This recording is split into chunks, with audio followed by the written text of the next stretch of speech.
Hello dear student of 11th class. I am again welcoming all of you in the part B of the chapter Discovering Truth. The saga continue. So we have completed 5 points of the summary of this chapter. Now it's time to understand point number 6 and 7 and 8, and after that you will see a short animated video of this chapter. So let's start.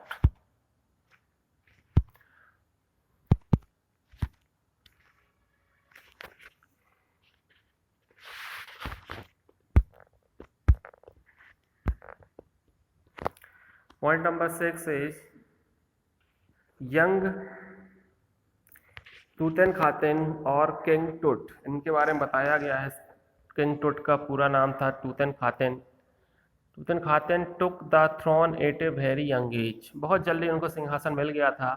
He was widely known as king Tut, और सारा जहाँ उनको king टूट के नाम से ही जाना जाते थे वो। He ruled for about 9 years, 9 वर्ष तक उन्होंने शासन किया किंग टूट ने।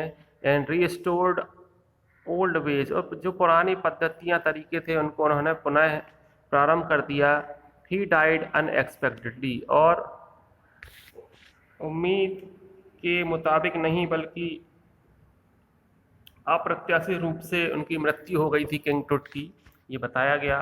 अब पॉइंट नंबर 7 देखते हैं। Point number 7 is a CT machine scanned the mummy, एक सीटी मशीन ने उस ममी का स्कैन किया।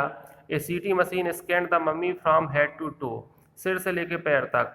It created about 1700 digital x ray image, लगभग 1700 डिजिटल एक्सरे इमेज उनकी उतारी। His head was scanned in 0.62 millimetre slice, इतनी पतली स्लाइस से, इतनी पतली जो परत थी उससे अवलोकन किया गया 0.62 से, मतलब बहुत सूक्ष्मता के साथ अध्ययन किया गया। वर्कमैन कैरीड टूट from the tomb in his box, और जो कारीगर थे उन्होंने बॉक्स में रखकर टूट की मम्मी को लेके आए वहाँ तक, जो टेक्निकल डिपार्टमेंट था वहाँ तक। But the scanner did not work due to sand going into the machine, scanner ने काम करना बंद कर दिया क्योंकि उनकी बॉडी के साथ साथ कुछ रेत भी चली गई थी मशीन में, इसलिए। Perhaps it was the curse of the pharaoh, इसको कर्स ऑफ द फेरो, फेरो का श्राप कहा गया था। फेरो इन्हीं को कहा जाता है, टूट को। और आप डिटेल में वीडियो देख लेना, ये इंपॉर्टेंट क्वेश्चन बनता है कि कर्स ऑफ द फेरो किसको कहा गया है। तो ये फेरो का श्राप कहा गया क्योंकि मशीन ने काम करना बंद कर दिया गया। But the substitute fan helped to finish the whole process, लेकिन जो वैकल्पिक जो फैन थे, पंखे थे, उन्होंने सारी प्रक्रिया को पूरा करने में सहायता की। अब लास्ट पॉइंट है एस्टोनिशिंग इमेज ऑन कंप्यूटर, बहुत अचंभित करने वाली इमेज दिखाई दी। A technician pulled up wonderful image of Tut on a computer screen, जो टेक्नीशियन था एक, उसने कंप्यूटर की स्क्रीन पर टूट की बहुत आश्चर्यजनक तस्वीरें दिखाई। His head and bones of the neck appeared quite clearly, उसका जो सिर था और जो गले की हड्डियां थीं वो स्पष्ट दिखाई दे रही थीं। Other image showed A hand and several view of ribs, और कुछ और तस्वीरें थी जिसमें उनके हाथ की भी तस्वीरें थीं, और साथ साथ बहुत सारे व्यू थे, और जो उनकी पसलियों की, और एंड द स्कूल, और खोपड़ी के भी बहुत सारी तस्वीरें थीं। एवरीथिंग वेंट वेल, सब कुछ ठीक ढंग से संपन्न हुआ। When they came down, the wind had stopped, और जब वो टूट के मकबरे को पुनः दफनाने के लिए, अंतिम संस्कार करने के लिए ले जाने लगे, जहाँ से उन्होंने टूट के मकबरे को निकाला था, उस वो ताबूत को वहीं दफनाने ले जाने लगे, तो हवा अचानक चलना बंद हो गई। Just about to tomb stood a cluster of star known as Orion, Tut के टम्बे के ऊपर जब देखा गया तो जो एक तारों का समूह जो क्लस्टर है जिसको ओरियो नाम से जाना जाता है, ऐसा लग रहा था कि ये निगरानी कर रहा, watching over the boy king, ऐसा लग रहा था कि ऊपर से वो टुट के बॉडी का जैसे कोई निगरानी कर रहा हो, वैसा प्रकट हो रहा था। This cluster was known as the soul of Osiris the god of the afterlife. और इस क्लस्टर को, जो ओरियन क्लस्टर है स्टार्स का, उसको ये ऑसरिस जो उनके देवता हैं उनकी आत्मा के रूप में जाना जाता है, जो कि आफ्टर लाइफ के गॉड, मतलब इस जीवन के बाद आपका जो जीवन आएगा उसके देवता हैं वो। तो इस तरह से ये चैप्टर एंड होता है और आप इसको फिर से हम आपसे आग्रह करते हैं कि आप इसका वर्ड टू वर्ड एक्सप्लेनेशन वाले वीडियो जरूर देखें। So now I am going to attach a animated short animated video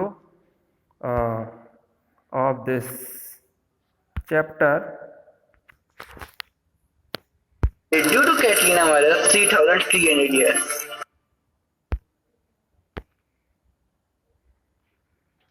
king Tut Egypt के बहुत ही पावरफुल किंगडम से बिलोंग करते थे, जिन्होंने इजिप्ट में सेंचुरी से राज किया था।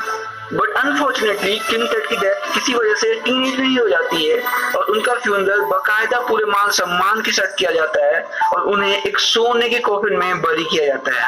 और उन्हें 1922 में हावर्ड कार्टर ने इजिप्शियन मम्मी प्रोजेक्ट के तहत खुदाई में खोजा था। उस समय 1922 में जब हावर्ड कार्टर ने टट की बॉडी को खोजा था, लोगों का ध्यान ज्यादा किंग टट की बरियल ट्रेजर्स पे था इंस्टेड ऑफ उनकी death. Get up to 100% scholarship on BYJU'S JEE and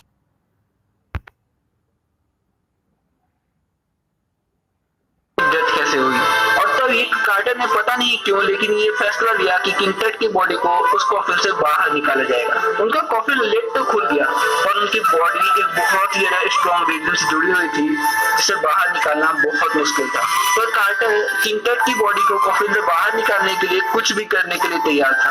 उन्होंने किंग टट की बॉडी को कॉफिन के साथ इजिप्ट की 62 डिग्री सेल्सियस वाली धूप पे रख दिया, पर तब भी काम नहीं बनने पे उन्होंने किंग टट की बॉडी का एक एक पार्ट अलग करके निकाला और उनके एक एक बॉडी पार्ट से रेजिन को बहुत ही बेरहमी के साथ निकाला गया। पर जब 1922 में हावर्ड कार्टर ने किंग टट की बॉडी को डिस्कवर किया था, उस समय की मेडिकल टेक्नोलॉजी इतनी हाई नहीं थी कि हम किंग टट की बॉडी पे कोई भी रिसर्च कर सकें और उन्हें उसी कॉफिन पे अगले 80 सालों के लिए प्रिजर्वेशन फ्लूइड के साथ रख दिया गया। पर इन 80 सालों के दरमियान किंग टट बहुत फेमस हो गया, उनके ऊपर मूवीज बनी, उनके ऊपर बुक्स लिखी गई और लोगों ने क्वेश्चन किया कि आखिर से किंग टट की डेथ हुई कैसी थी। और फाइनली 2005 में किंग टट की बॉडी का फोरेंसिक रिकंस्ट्रक्शन करने का फैसला लिया जाता है, जिसका एम था कि किंग टट की मौत का रीजन जान सकें। और इस काम के लिए इस्तेमाल किया जाना था एक बहुत ही महंगा सिटी स्कैनर जिसकी कीमत 2002 में 10 लाख रुपए थी। जब 5 जनवरी 2005 को उनकी बॉडी को सिटी स्कैन के लिए ले जाना था और तभी हवाएं एकदम तेज हो गई और काले बैली वाले बादलों का बैली बाहर आते दिख रहा था। और उस दिन 5 जनवरी 2005 को दुनिया के सबसे फेमस मम्मी का सिटी स्कैन होने जा रहा था। उस दिन वहां आए टूरिस्ट मम्मी के बारे में बहुत सी बातें कर रहे थे और कुछ लोगों का ये भी कहना था जिसने भी मम्मी को डिस्टर्ब किया है किंग टट की आत्मा उसे कभी भी माफ नहीं करेगी, या तो उसकी मौत हो जाएगी या उसके ऊपर बुरी किस्मत आ जाएगी। और इनमें से काफी सारी इंफॉर्मेशन हमें सुप्रीम काउंसिल ऑफ इजिप्ट के सेक्रेटरी जनरल जाही हवास से पता चली। अच्छा, आप मुझे नीचे कमेंट करके बताना आपको क्या लगता है इजिप्ट में किसी भी किंग की डेथ के बाद उन्हें रेजिन में कंजर्व करके दफनाया क्यों जाता है? सोचो। नहीं पता? मैं बताता हूँ। क्योंकि डेथ के बहुत सालों बाद जब मेडिकल साइंस बहुत ज्यादा एडवांस हो जाए तो उनके कातिल का पता लगाया जा सके और हैशटैग जेसीबी की खुदाई से उस मर्डरर की बॉडी को खोजा जाए और उसकी लाश को फांसी वर्जन 2 दिया जाए। और हाँ, इस बात को दिल से लेना, दिमाग से नहीं, ये केवल एक मजाक था। अच्छा, मैं आपको एक बहुत ही अचंभा वाली बात बताऊं, किंग टट की बॉडी को ऐसे ही कॉफिन में बरी नहीं कर दिया गया था। उनके फ्यूनरल के लिए बाकायदा अंडरग्राउंड बरियल चैम्बर बनाया गया था जिसमें उनके हथियार, उनकी कीमती वस्त्र, उनमें आने वाली सामान, बियर बॉटल्स और इसके अलावा डेली यूज में आफ्टर लाइफ के बाद यूज होने वाली सारी चीजें रखी गई थी, जैसे कि board games, razor, beer bottles और भी बहुत कुछ। आज किंगटेट की बॉडी को सीटी स्कैन के लिए 80 साल बाद नहीं निकाला जा रहा था। इसके पहले ही लोगों को सब टूट चुका था और आज से 40 साल पहले ही किंगटेट की बॉडी का 1958 में एक्सरे किया गया था और उस एक्सरे में एक बहुत ही चौंकाने वाली खबर आती है। उस एक्सरे से पता चलता है कि उनकी ब्रेस्ट बोन और फ्रंट रिब भी गायब है और हो सकता है कि आज कंप्यूटर टोमोग्राफी मतलब सीटी स्कैन करके उन 2 सवालों का आंसर मिल जाए जिनका लोगों को बेसब्री से जानने का इंतजार था। उनमें से पहला सवाल था कि आखिर से किंगटेट की डेथ हुई कैसे थी और दूसरा क्वेश्चन था कि जब उनकी डेथ हुई तब उनकी एज क्या थी, क्योंकि किंगटेट की डेथ के साथ साथ उनकी सदियों से चली आ रही डायनेस्टी का भी अंत हो जाता है। वैसे तो किंगटेट की डायनेस्टी की हिस्ट्री बहुत ही अनक्लियर है, फिर भी मैं आपको उनके बारे में कुछ चीजें बताता हूँ।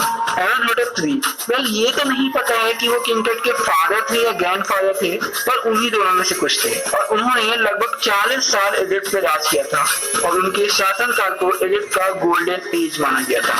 और जैसे ही एमेनहोटेप IV मतलब एमेनहोटेप III के बेटे का शासनकाल आता है, वो अपने पापा की इज्जत को एकदम मिट्टी में मिला देते हैं और उनका शासनकाल इजिप्ट की हिस्ट्री में एक हॉरिफिक पीरियड की तरह काउंट किया जाता है। उन्होंने लॉर्ड अमोन की वर्शिप छोड़ के लॉर्ड अटेन मतलब सेंडस की वर्शिप करने के लिए इजिप्ट के लोगों को फोर्स किया।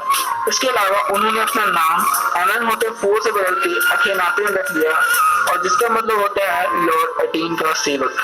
और इसके अलावा अखेनातेन ने लॉर्ड अमोन के सारे टेंपल क्लोज करवा दिए, उनकी सारी इमेजेस और स्टैचू को डिस्ट्रॉय करवा दिया और इसके अलावा उन्होंने इजिप्ट के रिलीजियस कैपिटल को भी चेंज कर दिया था।